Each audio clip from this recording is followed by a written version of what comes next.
Hello everyone, मेरा नाम doctor Sonia Karpal है और लास्ट 15 ईयर से मैं आयुर्वेद में प्रैक्टिस कर रही हूँ।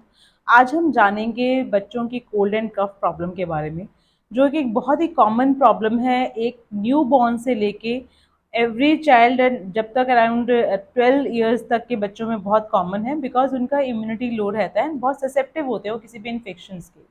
तो हम कुछ होम रेमेडीज़ की बात करेंगे जो आप कर सकते हैं। एंड होम रेमेडीज़ क्यों ज़रूरी है?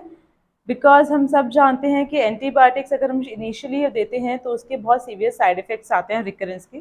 तो अगर आप होम रेमेडी से उनका बच्चों का ट्रीटमेंट करते हैं तो बच्चों की इम्यूनिटी भी स्ट्रांग रहेगी और उनको रिकरेंस की प्रॉब्लम बहुत कम रहेगी।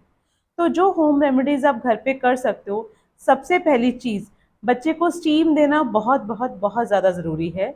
अगर कोई बच्चा 6 महीने से छोटा है या 1 साल से छोटा है जो बैठ के स्टीम नहीं ले सकता, तो उसके जहाँ बच्चा लेटा हुआ है या जहाँ बच्चा बैठा हुआ है, अगर पेरेंट्स एक स्टीमर पास में रख के या पतीला पानी का रख के पास में बैठ जाते हैं और रूम क्लोज कर लेते हैं, तो उससे भी बच्चा इनहेल कर पाता है स्टीम। उसके अंदर आप अजवाइन सीड्स डाल सकते हैं ताकि, या फिर यूकेलिप्टस ऑयल थोड़ा सा डाल सकते हैं ताकि वो डिकंजेस्ट करे। दूसरी चीज़ जो हमें ज़रूर करनी चाहिए, गार्गल्स। गार्गल्स हम सब जानते हैं बहुत इफ़ेक्टिव वे है थ्रॉट को डिकंजेस्ट करने के लिए।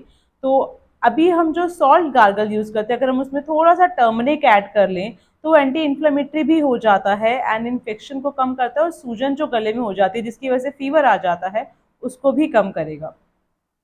तीसरी होम रेमेडी जो आप यूज़ कर सकते हैं, दैट इज़ जिंजर जूस। हम जब सब जानते हैं कि अदरक के बहुत ज़्यादा फ़ायदे हैं। अदरक डाइजेशन को इम्प्रूव करता है, अदरक शरीर में जो कफ बन रहा है उसको कम करता है। तो अगेन बच्चों को कैसे दिया जाए? जो 1 साल से छोटे बच्चे हैं उनके लिए सिंपल, आप सिर्फ 1/4 टीस्पून या half tea spoon ginger juice, मैं कहूँगी 1 साल के छोटे बच्चों के तो हाफ टी स्पून या 1/4 टीस्पून मोर देन इनफ है।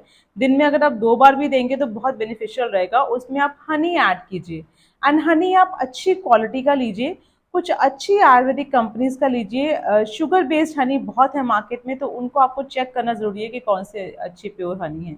तो वो ऐड करके आप बच्चों को 2 बार पिलाते हैं, उनका कोल्ड कफ कम होगा, उनका डिकंजेशन होगा, और साथ में एंटी इन्फ्लेमेटरी इफेक्ट होने की वजह से इन्फ्लेमेशन, सूजन कम होगी और बुखार भी नहीं आएगा, तो आपको पैरासीटामोल की भी देने की ज़रूरत नहीं पड़ेगी। इसके साथ साथ जो आप कर सकते हैं, अगर 1 साल से बड़े बच्चे हैं तो आप जिंजर टी भी दे सकते हैं। अदरक को अच्छे से उबाल कर आप जिंजर टी दे सकते हैं, वो भी बहुत बेनिफिशियल है बच्चों में। और एक चीज़ जो आयुर्वेद हमेशा कहता है, मसाज और अभ्यंगम। अभ्यंगम बहुत जगह काम आता है, और यहाँ पे जो शास्त्र में मेंशन है, मस्टर्ड ऑयल का, सरसों के तेल का अभ्यंगम मेंशन है, जिसमें आपको उसमें हल्का सा सेंधा नमक डाल के एंड आप पीठ पे एंड फ्रंट ऑफ चेस्ट बच्चे की मसाज कर सकते हैं। न्यूबॉर्न की भी कर सकते हैं, 1 ईयर तक के भी कर सकते हैं, बड़ों की भी कर सकते हैं। तो उससे बहुत बेनिफिशियल रिजल्ट्स मिलते हैं। तो आई वुड सजेस्ट, अगर आप शुरू किया 3-4 days, rather than running to a doctor for any help और एनी मेडिसिन। देखिए, मेडिसिन के अपने साइड इफ़ेक्ट्स भी हैं, तो शुरुआत आप इससे कीजिए एंड आई एश्योर यू कि आपको इसमें बहुत बेनिफिट मिलेंगे। इन केस आपको लगता है इससे कंट्रोल नहीं हो रहा है, बिकॉज कोई भी बीमारी को जानने में थोड़ा टाइम लगता है, तो ग्रेजुअली कम होना शुरू होगा, एकदम से गायब नहीं होगा। एकदम से गायब हो रहा है दैट मीन्स कुछ और भी नुकसान हो रहा है।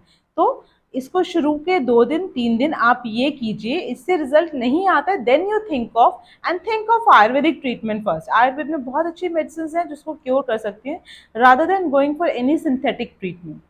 Thank you, this is for today.